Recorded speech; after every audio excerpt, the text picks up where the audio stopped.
আরে আমরা গেটের সামনে দাঁড়া আছি, জামাই ছাড়া ঢুকতে দিচ্ছে না।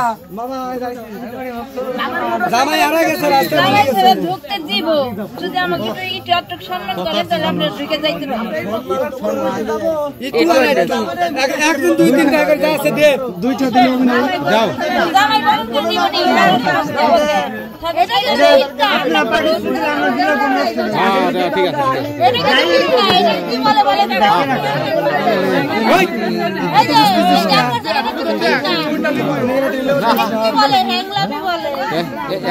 এত সুন্দর ক্যামেরা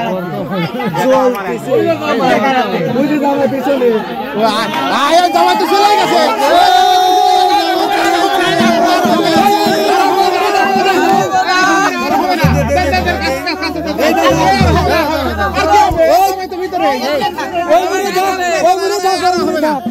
আর হবে না, আর হবে না। আরে ভাই এত লাগা এই খারাপ